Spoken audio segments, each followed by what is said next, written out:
नमस्कार बच्चों।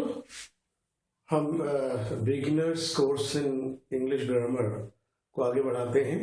अभी तक आपने हमारे वीडियोस में इन चीजों को समझा है। हिंदी के वाक्य का टेंस पहचानते हैं आप, हिंदी के वाक्य में क्रिया पहचानते हैं आप। कोई भी वाक्य है, यदि उसमें क्रिया है तो आप पहचान लेंगे, और क्रिया नहीं है तो भी आप ये कहेंगे इसमें क्रिया नहीं है। हिंदी के वाक्य में कंटिन्यूअस और परफेक्ट कंटिन्यूअस डिवीजन को आपने पहचानना सीख लिया है। इन तीन चीजों को पहचानने के बारे में हम लोग कुछ सेंटेंसेस देखते हैं और ये पता लगाते हैं कि टेंस और डिवीजन में अभी हमने दो ही सीखे हैं, कंटिन्यूअस और परफेक्ट कंटिन्यूअस। टेंस हमने सारे सीख लिए हैं। क्या हम इसका पता लगा पाएंगे? आइए देखते हैं। पहला सेंटेंस है, मेरी बहन पूजा कर रही है। आप देखेंगे कि यहाँ टेंस तो प्रेजेंट है, इसमें कोई आपको अब डाउट नहीं, कोई कंफ्यूजन नहीं। और चूंकि क्रिया है यहाँ पर पूजा करना, क्रिया है यहाँ पर पूजा करना, और पूजा करना में ही आपको रहा दिखाई दे रहा है। चूंकि बहन है इसलिए रही दिखाई दे रहा है। तो यदि रहा, रही, रहे आ जाए तो आपको कंटिन्यूअस टेंस कहना है। एक बात बच्चों और है कि आपको कंटिन्यूअस कहने से पहले परफेक्ट कंटिन्यूअस भी चेक करना होगा, क्योंकि रहा होने पर दोनों संभावनाएं हैं, कंटिन्यूअस की और परफेक्ट कंटिन्यूअस की। आपको पहचान याद है कि परफेक्ट कंटिन्यूअस डिवीजन तभी होगा जब समय और उसके साथ से हो। मेरी मम्मी सुबह से पूजा कर रही है। देखिए इसमें समय आ गया, सुबह समय है, सुबह, शाम, मंगलवार, 3 घंटे, 3 बजे, ये सब समय होते हैं। और समय के साथ से भी है और रहा भी है, और ये प्रेजेंट टेंस का है। तो आप यहाँ पर बच्चों डिवीजन को बोलेंगे प्रेजेंट परफेक्ट कंटिन्यूअस। कंटिन्यूअस को मैं शॉर्ट में ऐसे लिख रहा हूं, आप इसको पूरा लिख सकते हैं। तो कंटिन्यूअस और परफेक्ट कंटिन्यूअस में देखिए कितना अंतर है। केवल समय से, अगर समय से है, से पर बच्चों ध्यान दीजिएगा, अगर से नहीं है तो भी हम बात परफेक्ट कंटिन्यूअस की नहीं करेंगे। मेरी मम्मी सुबह पूजा कर रही है तो परफेक्ट कंटिन्यूअस नहीं होगा, केवल कंटिन्यूअस होगा। मेरी मम्मी सुबह से पूजा कर रही है तो प्रेजेंट परफेक्ट कंटिन्यूअस होगा। मेरे पापा सुबह पूजा कर रहे थे। अब देखिए यहाँ पर हा नहीं है इसलिए प्रेजेंट टेंस नहीं है, गा नहीं है इसलिए यहाँ फ्यूचर टेंस नहीं है, तो फिर यहाँ पर होगा पास्ट टेंस। और डिवीजन के लिए क्या, रहे आ गया तो कंटिन्यूअस। अब आपने जब रहे देखा, कंटिन्यूअस कह दिया। अब ये देखिए कहीं समय से तो नहीं है, यहाँ सुबह है लेकिन सुबह से नहीं है। तो सुबह भले ही हो, समय के साथ से का लगना जरूरी है, तभी हम परफेक्ट कंटिन्यूअस कहेंगे। केवल समय है और से नहीं है तो रहे होने की वजह से कंटिन्यूअस। मैं 3 घंटे से पूजा कर रहा होऊंगा। आपको पता है ये फ्यूचर टेंस का है, और इस फ्यूचर टेंस में डिवीजन क्या होगा बेटा, देखो रहा आ गया तो कंटिन्यूअस है और समय के साथ से भी है, तो आपको बोलना पड़ेगा ये परफेक्ट कंटिन्यूअस है। कंटिन्यूअस और परफेक्ट कंटिन्यूअस में कोई कंफ्यूजन नहीं होना चाहिए, ये हम आज बिल्कुल क्लियर करेंगे। कहानी सुनाई जा रही थी, यहाँ है नहीं है तो प्रेजेंट टेंस नहीं है, गा नहीं है तो फ्यूचर टेंस नहीं है, तो फिर क्या बच रहा है बेटा, ये बच रहा है आपका पास्ट कंटिन्यूअस। अब कंटिन्यूअस है परफेक्ट कंटिन्यूअस है, इसको एक बार चेक कर लेंगे। समय से नहीं है तो फिर केवल कंटिन्यूअस है, अगर समय से होता तो हम परफेक्ट कंटिन्यूअस कहते। ये आपका रिवीजन हमने इसलिए किया क्योंकि आपको कभी कंटिन्यूअस और परफेक्ट कंटिन्यूअस में कंफ्यूजन ना हो। इस चीज को पक्का करने के बाद अब हम बाकी के जो 2 डिवीजन बचे हुए हैं उन पर भी चर्चा करते हैं। और बाकी के जो 2 डिवीजन हैं वो है इंडेफिनिट और परफेक्ट। इंडेफिनिट और परफेक्ट। तो इंडेफिनिट और परफेक्ट के लिए भी हम बात कर लेते हैं। 4 डिवीजन है, ये तो आपको पता ही है। चलिए चारों डिवीजन को एक बार लिख के देख लेते हैं कौन कौन से हैं 4 डिवीजन। 4 डिवीजन हमारे पास। पहला डिवीजन है इंडेफिनिट, इसको आपने अभी नहीं सीखा, आज सीखेंगे। इसके बाद अगला है कंटिन्यूअस, ये आपने सीख लिया है, रहा होगा और समय से नहीं होगा। परफेक्ट आज समझेंगे और इसको भी हम अच्छे से समझ सकते हैं। और परफेक्ट कंटिन्यूअस भी आप समझ चुके हैं। इसमें क्या था, परफेक्ट कंटिन्यूअस में समय के साथ से होगा और रहा होगा। कंटिन्यूअस का मतलब रहा, ये आपको पता है, यहाँ रहा होगा और यहाँ समय से को थोड़ा सा बड़ा लिखते हैं ताकि याद रहे कि भाई से जरूरी है, और रहा, कंटिन्यूस की वजह से रहा। ये आपको पता चल गया है। अब इंडेफिनिट की पहचान बहुत आसान है। अगर क्रिया में ता हो जाए, क्रिया में ता लग जाए तो इंडेफिनिट कहेंगे। क्रिया पहचानिए और उसमें देखिए, क्रिया पहचानना आपको आता है, हम सीख चुके हैं क्रिया कैसे पहचानते हैं। क्रिया क्या है? काम है, आना जाना, खाना धोना रोना। इनमें अगर इन्हीं क्रियाओं में ता लग जाए तो हमारा डिवीजन इंडेफिनिट होगा। जैसे वह क्रिकेट खेलता था। तो पहला काम बच्चों आपको हमेशा याद रखना पूरी इंग्लिश में कि आपको पहले टेंस समझना है। तो टेंस तो यहाँ पास्ट है। पास्ट क्यों है? क्योंकि हाँ नहीं है तो प्रेजेंट नहीं है, गा नहीं है तो फ्यूचर नहीं है। अब देखिए क्रिया यहाँ पर क्या है बेटा? क्रिया आपको मिलती है खेलना, और खेलना में ता लग गया तो इंडेफिनिट हो गया। खेलने में ता लग गया तो इंडेफिनिट हो गया। अगर ता नहीं है तो कभी भी इंडेफिनिट नहीं कहना। अगर क्रिया में ता नहीं है तो इंडेफिनिट नहीं कहना। क्रिया में ता नहीं है तो इंडेफिनिट नहीं कहना। और एक चीज यहां पर मैं और जोर देकर कहूंगा, इसको बहुत आसानी से समझ लीजिए कि अगर क्रिया में ता नहीं है तो आपको इंडेफिनिट नहीं कहना है।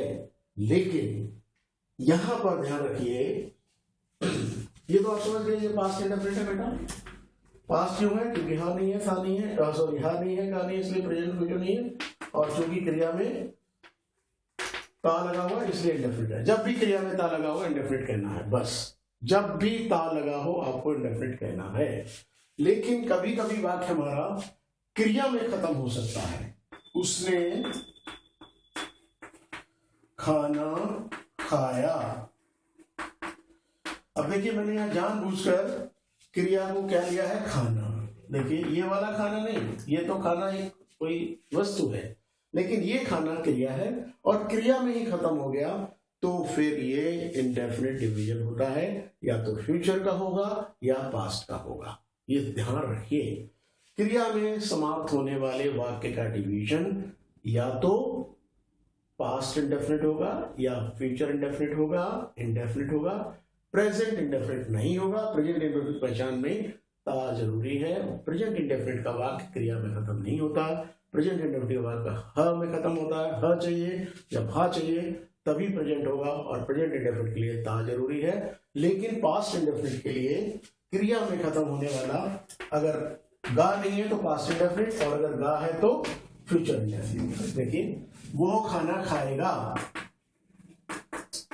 वो खाना खाएगा। अब देखिए इसमें क्रिया फिर हमें खाना मिली, लेकिन क्रिया में समाप्त होने पर गा आ गया तो ये फ्यूचर इंडेफिनिट, ये है future indefinite. Past indefinite future indefinite में ता वाली संभावना तो है ही है, लेकिन अगर ता नहीं है तो प्रेजेंट तो होगा। ये पास्ट इंडेफिनिट और फ्यूचर इंडेफिनिट होगा। बहुत अच्छे से इसको समझ लीजिए। अभी हम इसके कुछ और वाक्य देखते हैं, आपको समझ में आ जाएगा कि ये इंडेफिनिट डिवीजन है। देखिए वो खाना खाता था या खाता होगा। आप इसको फ्यूचर तो कहेंगे ही, और चूंकि ता आ गया तो फ्यूचर इंडेफिनिट आप कह दीजिए। ठीक, तो फ्यूचर इंडेफिनिट में इस तरह का एक वाक्य होगा ता के साथ, और फ्यूचर इंडेफिनिट में क्रिया में खत्म होगा और गा होगा। मेरा दोस्त यहां आएगा, मेरा दोस्त यहां आएगा। अब देखिए इसका टेंस तो आपको फ्यूचर पता है, कोई दिक्कत नहीं है, टेंस फ्यूचर है। क्रिया यहाँ क्या है? आना, और आना में ही गा लग गया, क्रिया में समाप्त हो गया तो indefinite, future indefinite. Future indefinite के लिए दो तरह के सेंटेंसेस होते हैं। ता के साथ होगा, होगी, होगी, होंगे तो आपको फ्यूचर इंडेफिनिट कहना है, या फिर क्रिया में समाप्त हो गया है और गा आ गया है तो भी आपको फ्यूचर इंडेफिनिट कहना है। इसी तरह से पास्ट इंडेफिनिट के दो रूप हैं। फ्यूचर इंडेफिनिट में दो रूप देख लिए आपने।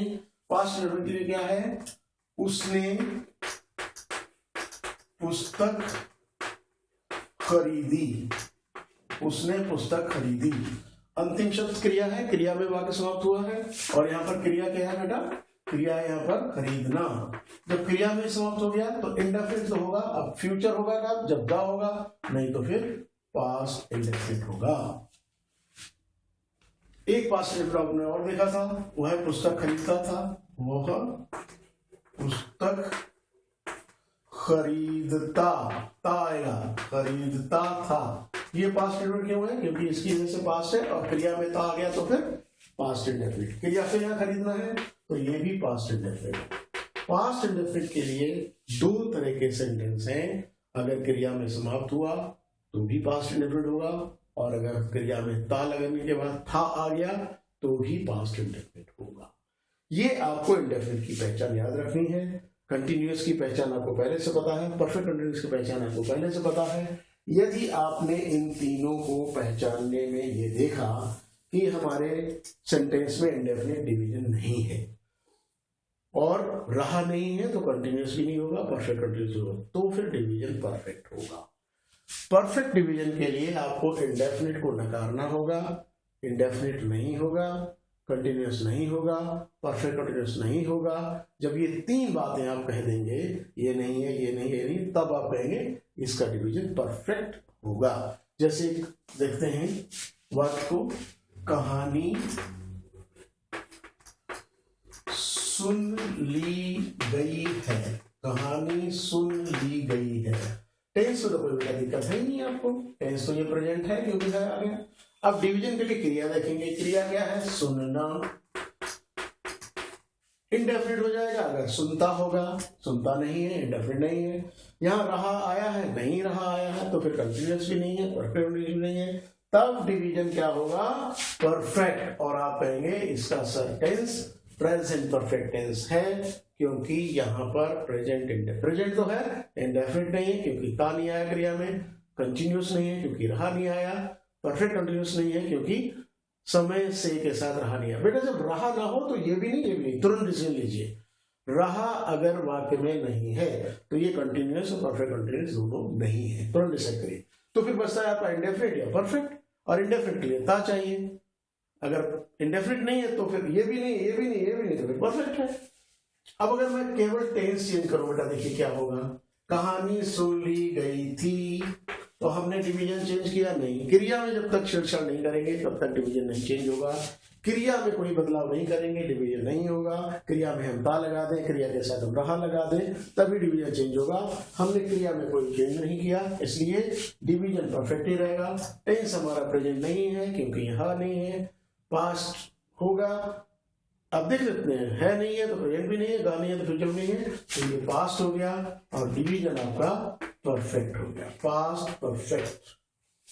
परफेक्ट के लिए इंडेफिनिट चेक करिए, नहीं है, कंटिन्यूअस चेक करिए, नहीं है, जब कंटिन्यूअस नहीं है तो परफेक्ट नहीं होगा और इसका डिवीजन परफेक्ट हो गया। अब अगर मान लीजिए हम फिर टेंस चेंज करेंगे, डिवीजन चेंज नहीं करेंगे।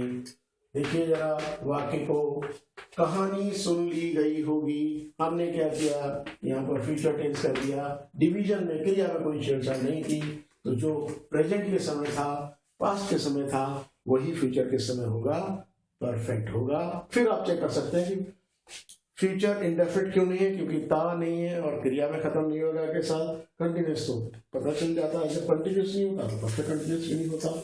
एक वाक्य और देखते हैं, थोड़ा सा हम शब्दों का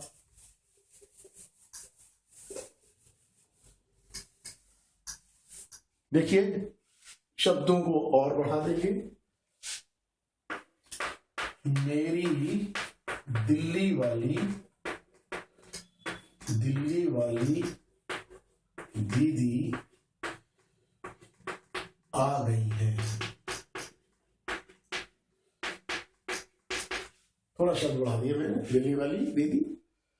अब देखिए, आपको पहला काम टेंस प्रेजेंट है। अब आपको डिवीजन पहचानना है, इन चार में से क्या है। देखिए, रहा तो नहीं, ये नहीं, ये नहीं सॉरी। अब आपको इंडेफिनिट और परफेक्ट में डिसाइड करना, ये तो है ही नहीं दो। अब इंडेफिनिट के लिए ता चाहिए, ता नहीं है, तब आप आंख बंद करके कहिए कि इसका परफेक्ट है। अब अगर हम क्रिया यहाँ पर क्या था बेटा, आना। अगर हम क्रिया में कोई छेड़छाड़ ना करें और केवल इस शब्द को या इस अक्षर को बदल दें तो अपने आप टेंस बदलेगा, डिवीजन नहीं बदलेगा। ये ध्यान रखना, यहाँ से टेंस बदलता है, यहाँ से डिवीजन बदलता है जब क्रिया में परिवर्तन करते हैं। तो आप कहेंगे सर ये तो अब फ्यूचर हो गया। ठीक है भाई, फ्यूचर हो गया। अब इंडेफिनिट है क्या, ता तो नहीं आया, कंटिन्यूअस परफेक्ट पहले से नहीं है, तो फिर ये फ्यूचर परफेक्ट होगा। अगर हम यहाँ पर था कर दें तो आप कहेंगे सर फिर तो कोई दिक्कत ही नहीं है। क्यों दिक्कत नहीं है, क्योंकि था होने से पास्ट हो गया, डिवीजन में आपने कोई परिवर्तन किया नहीं है, क्रिया में कोई छेड़छाड़ नहीं हुई है, डिवीजन वही रहेगा। तो ये आपके चारों डिवीजन पहचानने की विधि है, बहुत ही आसान है, बहुत जरूरी है। इसमें कोई गलती अगर होती है तो जब आप इनको इंग्लिश में ट्रांसलेट करेंगे, इंग्लिश में इनको लिखेंगे तो आपसे गलती हो जाएगी, इसलिए इनकी पहचान बहुत जरूरी है। आज हमने चारों डिवीजन पूरे कर लिए हैं, उनकी पहचान देख ली है। आप इनका रिवीजन करिए। अब आपके पास कोई भी हिंदी की पुस्तक हो, चाहे वो प्राइमरी क्लास की पुस्तक हो, आपकी अपनी पुस्तक हो, उस पुस्तक में वाक्यों को देखिए, वाक्यों को देख करके टेंस और डिवीजन को पहचानिए। यदि कोई आपका सेंटेंस फंसता है जिसमें आपको टेंस पता नहीं चलता, डिवीजन पता नहीं चलता है, तो हमें इन नंबरों पर कॉल करिए। कॉल करने पर हम आपको आपकी जो भी प्रॉब्लम होगी उसको समझा देंगे और आपका जो भी डाउट है वो क्लियर हो जाएगा और आपके सेंटेंसेस बहुत अच्छे बनने लगेंगे। आज इतना ही, अगले स्टेप में हम नेक्स्ट वीडियो में देखेंगे। तब तक के लिए धन्यवाद।